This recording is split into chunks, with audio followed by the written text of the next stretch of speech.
রাস্তায় আস্তে আস্তে দুধারে যেভাবে মানুষ কলকাতা সহ অফিস পাড়ায় যারা উপস্থিত ছিলেন, আপামর জনসাধারণ যেভাবে তাদের ভালোবাসা, কৃতজ্ঞতা, আশীর্বাদের ঋণে আমাদের আবদ্ধ করেছেন, আমরা সবার কাছে চিরঋণী।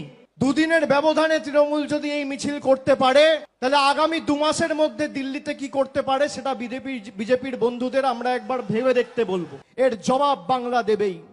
এবং নেত্রীকে আমি শ্রদ্ধা জানিয়ে তার অনুমতি চেয়ে আমি আপনাদের বলছি, এই যে 7 জন প্রাণ দিয়েছে সবাই যোগ্য ছিল, ভোটার তালিকা থেকে সবার নাম বাদ গেছে। আগামী দিন তৃণমূল কংগ্রেস দিল্লি যাবে এবং এসআইআর এর প্রতিবাদে বাংলার ক্ষমতা কি সারা ভারতবর্ষকে দেখাবে। দিল্লি যাওয়ার জন্য প্রস্তুত থাকুন। আপনারা হাত তুলে বলুন সবাই দিল্লি যাওয়ার জন্য প্রস্তুত। সবাই হাত তুলে বলুন আমার মতুয়া ভাইয়েরা দিল্লি যাবেন।